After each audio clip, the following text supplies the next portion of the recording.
Hi everyone, I'm back for more Mary Poppins today. I believe we're on chapter 5. But before I read you that, I'm going to read you a new poem by Shel Silverstein. And this one is called Ickle Me, Pickle Me, Tickle Me Too. Ickle me, pickle me, tickle me too, went for a ride in a flying shoe. Hooray, what fun, it's time we flew, cried Ickle me, pickle me, tickle me too. Ickle was captain, and Pickle was crew, and Tickle served coffee and mulligan stew. As higher and higher and higher they flew, Ickle me, pickle me, tickle me too. Ickle me, pickle me, tickle me too, over the sun and beyond the blue. Hold on, stay in, I hope we do, cried Ickle me, pickle me, tickle me too. Ickle me, pickle me, tickle me too, never returned to the world they knew. And nobody knows what's happened to dear Ickle me, pickle me, tickle me too. And here's a little picture.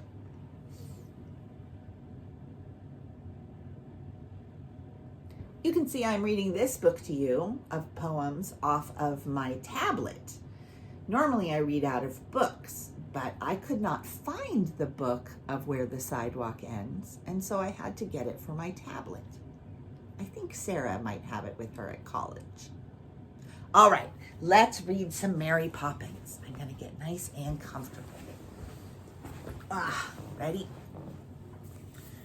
Mary Poppins, Chapter 5, The Dancing Cow. Jane, with her head tied up in Mary Poppins' bandana handkerchief, was in bed with an earache. What does it feel like? Michael wanted to know.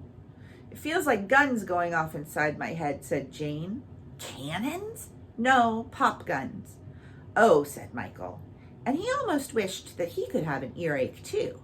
It sounded very exciting. Shall I tell you a story out of one of the books, said Michael, going to the bookshelf. No, I just couldn't bear to hear it, said Jane, holding her ear with her hand. Well, shall I sit at the window and tell you what's happening outside? Oh, yes, do, said Jane. So Michael sat all the afternoon on the window seat, telling her everything that occurred in the lane. And sometimes his accounts were very dull, and sometimes very exciting. There's Admiral Boom, he said once. He has come out of his gate and is hurrying down the lane. Here he comes. His nose is redder than ever, and he's wearing a top hat. Now he is passing next door. Is he saying, blast my gizzard? Inquired Jane. I can't hear. I expect so. There's Miss Lark's second housemaid in Miss Lark's garden, and Robertson I is in our garden sweeping up the leaves and looking over at her over the fence. He is sitting down now, having a rest. He has a weak heart, said Jane. How do you know? He told me. He said his doctor said he was to do as little as possible. And I heard Daddy say if Robertson I does what his doctor told him, he'll sack him. Oh, how it bangs and bangs, said Jane, clutching her ear again. Hello, said Michael excitedly from the window. What is it? Cried Jane, sitting up. Do tell me. A very extraordinary thing. There's a cow coming down the lane, said Michael, jumping up and down on the window seat. A cow? A real cow? Right in the middle of town? How funny. Mary Poppins, said Jane. There's a cow in the lane, Michael says. Yes, and it's walking very slowly, putting its head over every gate and looking around as though it had lost something. Oh, I wish I could see it, said Jane mournfully. Look, said Michael, pointing down as Mary Poppins came to the window. A cow! Isn't that funny? Mary Poppins gave a quick, sharp glance down into the lane. She stared with surprise. Certainly not, she said, turning to Jane and Michael. It is not funny at all. I know that cow. She was a great friend of my mother's, and I'll thank you for speaking politely of her. She smoothed her apron and looked at them both very severely.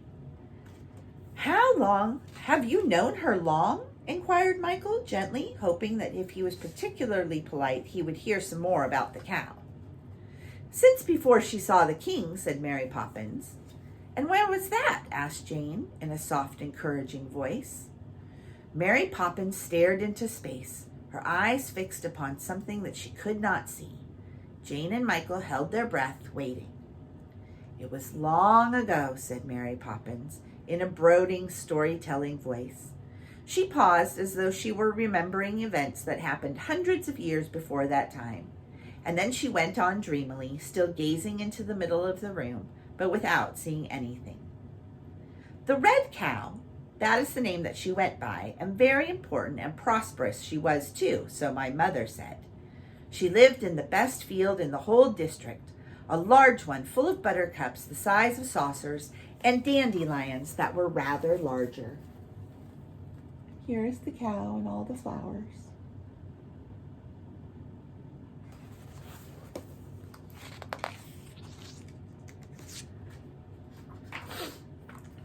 The field was all primrose color and gold, with the buttercups and dandelions standing up in it like soldiers.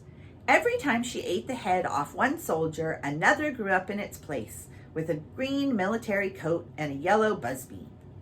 She had lived there always. She often told my mother that she couldn't remember a time when she hadn't lived in that field. Her world was bounded by green hedges and the sky, and she knew nothing of what lay beyond. The Red Cow was very respectable.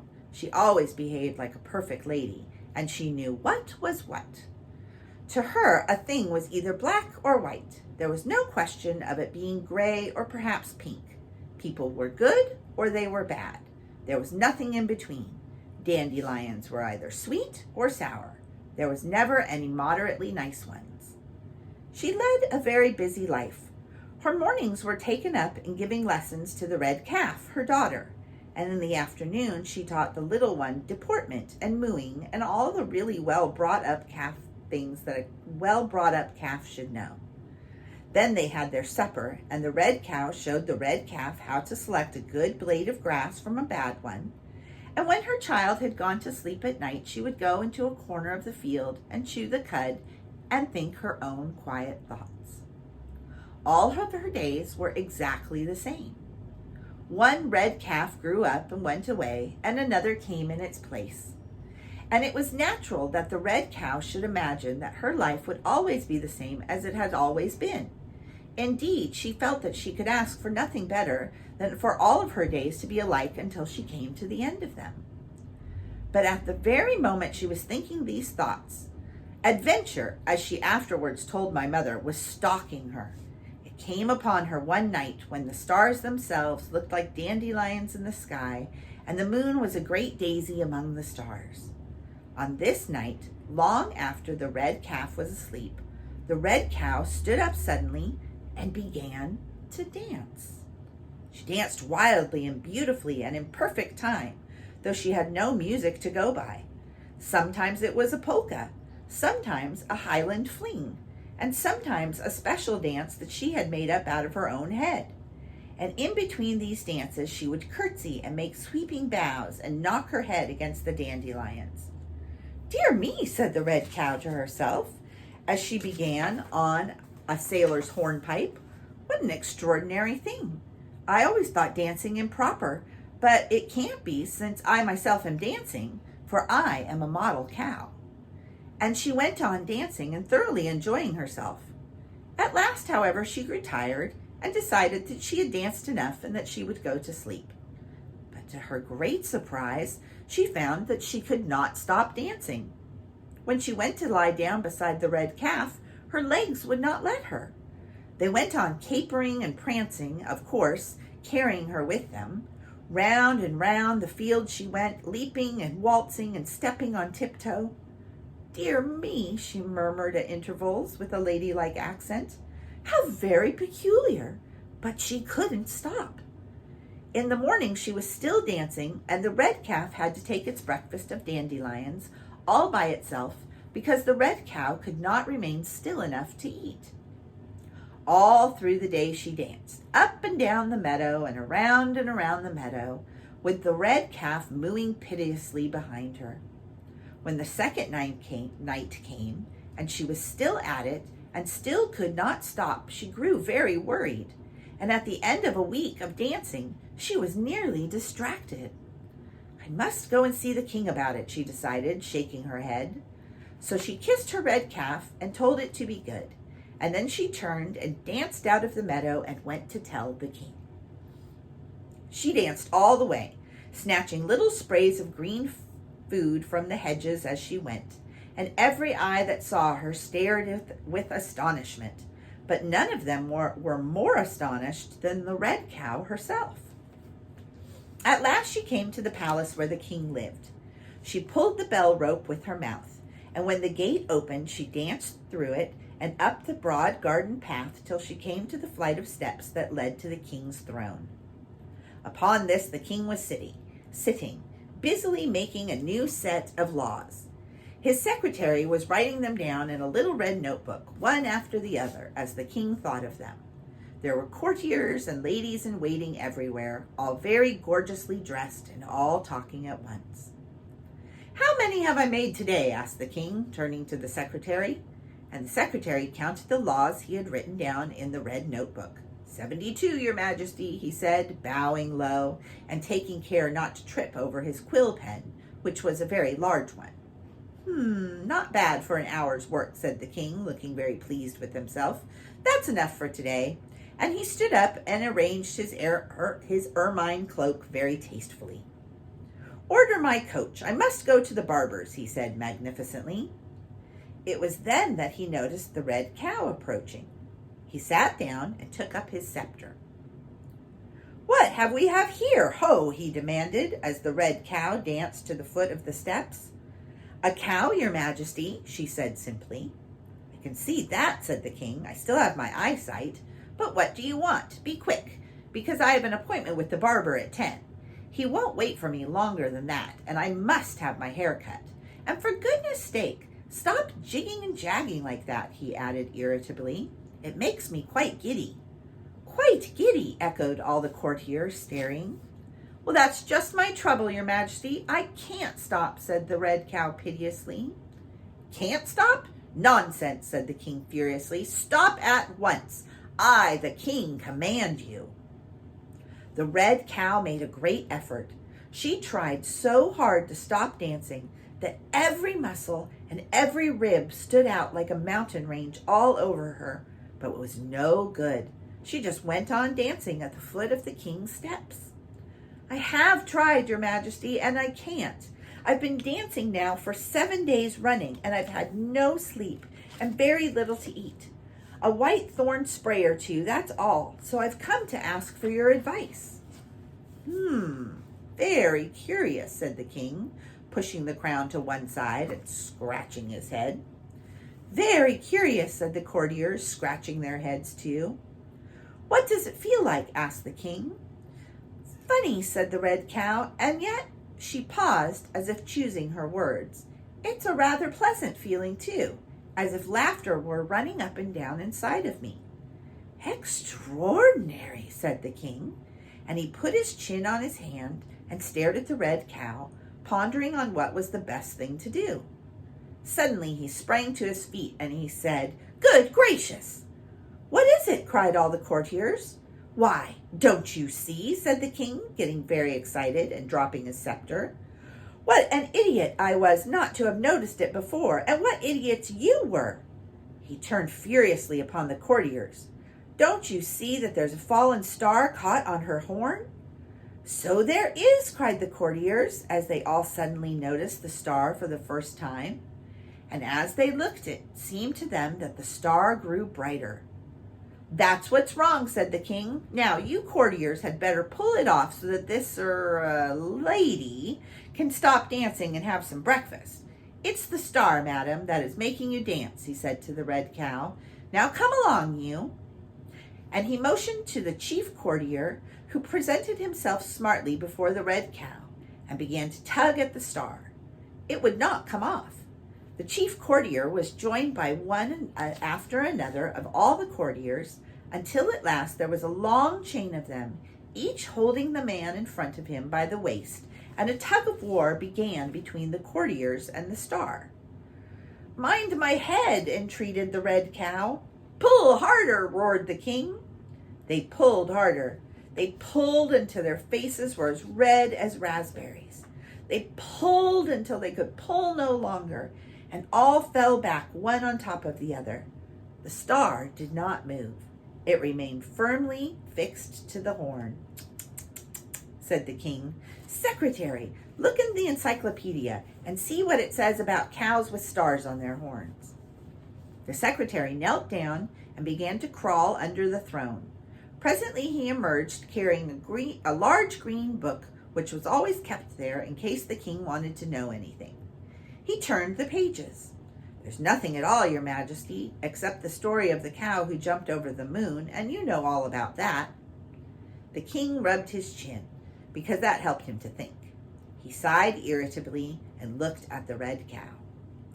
All I can say, he said, is that you'd better try that too. Try what? Said the red cow. Jumping over the moon. It might have an effect. Worth trying anyway. Me? Said the red cow with an outraged stare. Yes, you. Who else? Said the king impatiently. He was anxious to get to the barber's. Sire, said the red cow, I beg you to remember that I am a decent, respectable animal, and have been taught from my infancy that jumping was no occupation for a lady.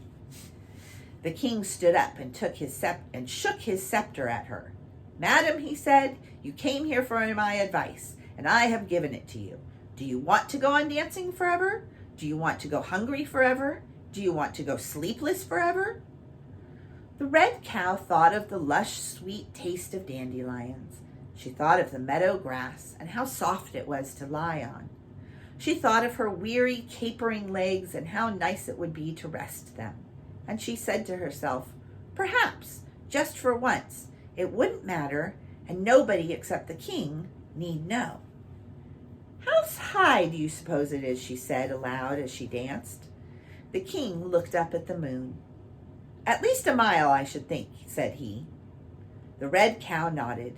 She thought so too, and for a moment she considered, and then she made up her mind. I never thought that it should come to this, Your Majesty. Jumping, and over the moon at that. I'll try it, she said, and curtsied gracefully to the throne. Good, said the king pleasantly, realizing that he would be in time for the barber after all. Follow me. He led the way into the garden, and the red cow and the courtiers followed him. Now, said the king, when he reached the open lawn, when I blow the whistle, jump. He took a large golden whistle from his waistcoat pocket and blew into it lightly to make sure that there was no dust in it. The red cow danced at attention. Now, 1, said the king, 2, 3, and then he blew the whistle. The red cow, drawing in her breath, gave one huge, tremendous jump, and the earth fell away beneath her. She could see the figures of the kings and the courtiers growing smaller and smaller until they disappeared below. She herself shot upwards through the sky, with the stars spinning around her like great golden plates, and presently, in blinding light, she felt the cold rays of the moon upon her. She shut her eyes as she went over it, and as the dazzling gleam passed behind her, and she bent her head towards the earth again, she felt the star slip down her horn.